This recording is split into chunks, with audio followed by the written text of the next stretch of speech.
Hey guys, it's Baby Bat. Welcome back to the channel. If you're new here, hi, hello. Hope you're all having a great morning, great day, great afternoon, great evening, great night, whenever y'all may be watching this. Today we are going to finish the chapter of The Case of the Lost Head in the book Ghosts I Met by Holzer. I meant to record the second part the first night that I did part one. However, something happened during the recording of part 2 and I got spooked and I left it alone. But let's get into this. Evidently, we were the most exciting thing that had happened to some of them for some time. Finally, the day of the scheduled press conference arrived, and at 10 o'clock in the morning, before a battery of Klieg lights and microphones set up at the Blockade Runner Hotel on the beach, I started to talk in person to those who had come to tell me about their encounters with Joe Baldwin's ghost. In addition to those who had written to Miss Thomas and reaffirmed their original stories, others came forward who had not done so previously. There was William McGirt, an insurance executive, who called the light buoyant, flicking itself on and off as it were, and fully reflected on the iron rails. But you cannot see it looking east, he told me, only when you look towards Mako Station. Margaret Bremer added to her previously told story by saying the light looked to her like a kerosene lantern swinging back and forth. Her husband, Mr. Bremer, had not planned on saying anything, but I coaxed him. He admitted finally that 12 years ago, when his car was standing straddled across the track, he saw a light coming towards him. It flickered like a lamp, and when it came closer, it flared up. As an afterthought, he added, something strange. Suddenly there seemed to be a rush of air, as if a train were coming from Wilmington. Was there? I inquired cautiously. No, of course not. We wouldn't have had the car across the track if a train were expected. Mrs. Laura Collins stepped forward and told me of the time she was at the trestle with a boy who did not believe in ghosts, not even Joe Baldwin's. When the light appeared, he sneered at it and tried to explain it as a reflection. 6 feet away from the boy, the light suddenly disappeared and reappeared, and back of him, as if to show him up. Mrs. Collins, along with others, observed that misty weather made the light appear clearer. Next in the parade of witnesses came Mrs. Elizabeth Finch of Wilmington, who had offered her original testimony only the day before. It appeared to me many times, she said of the light, looked like a lantern to me. 2 years ago, we were parked across the tracks in our car. We were watching for a train, of course, too, when I saw 2 dazzling lights from both sides. It was a winter evening, but I suddenly felt very hot.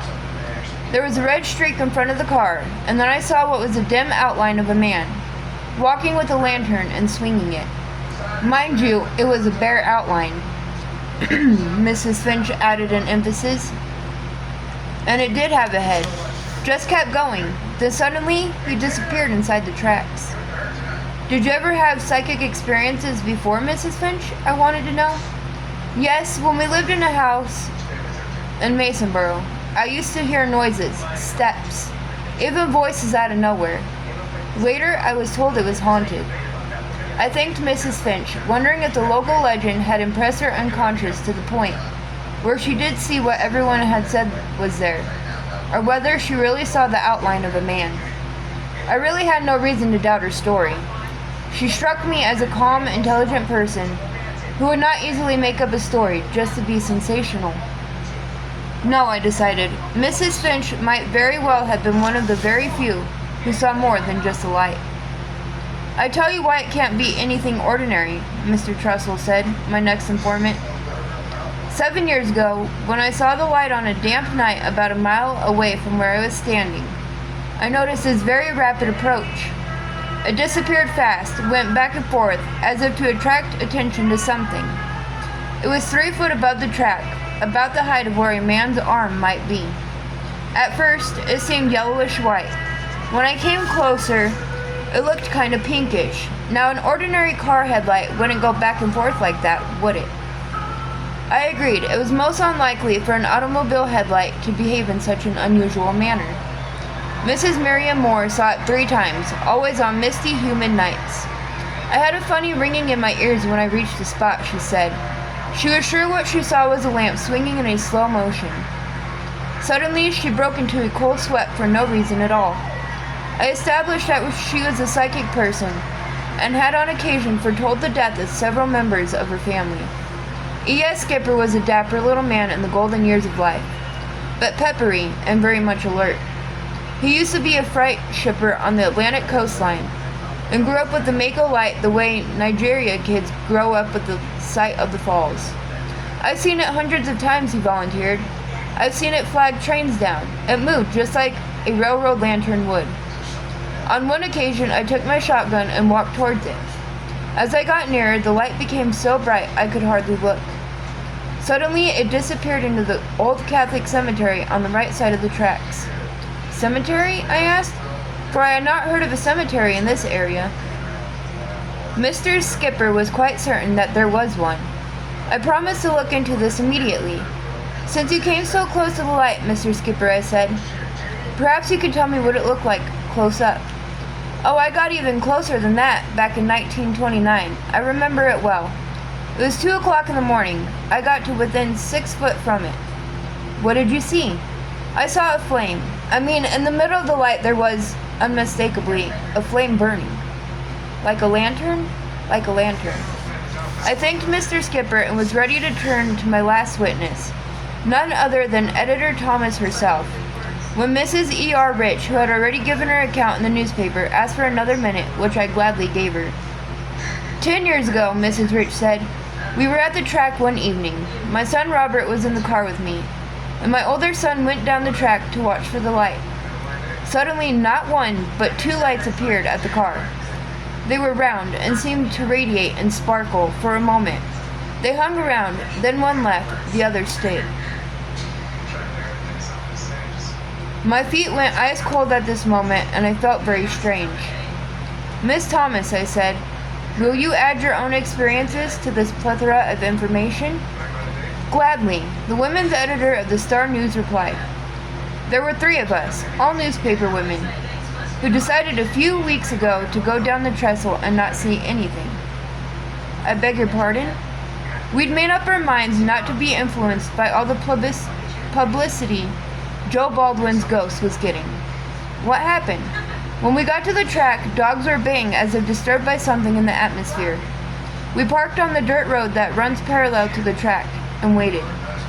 After a while, the light appeared. It had a yellow glow. Then suddenly, there were 2 lights, one larger than the other, swaying in the night sky. The lights turned reddish after a while. There was no correlation with car lights at all. I thought at first it was a train bearing down on us. That's how big the lights appeared. Just as suddenly, the lights disappeared. One light described an arc to the left of the track, landing in the grass. Just as those old tales say, Joe's lantern did, eh? It seems so, although it is hard to believe. What else did you notice? I had a feeling that I was not alone. And there you have it. Mass hysteria? Self-hypnosis? Suggestion? Could all these people make up similar stories? Although the Mako light was unique in its specific aspects, there are other lights that have been observed at spots where tragedies have occurred. There are reports of apparitions in Colorado taking the form of concentrated energy or light globes. I don't doubt that the human personality is a form of energy that cannot be destroyed, only transmuted.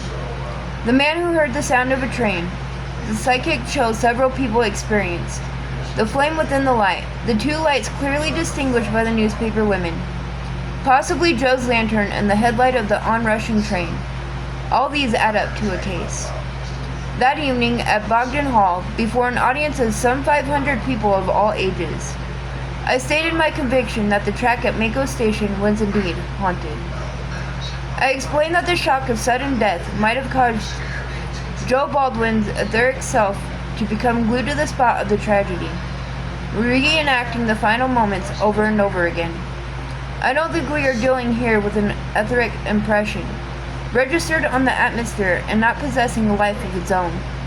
The phantom reacts differently with various people and seems to me a true ghost, capable of attempting communication with the living, but not fully aware of his own status or of the futility of his efforts.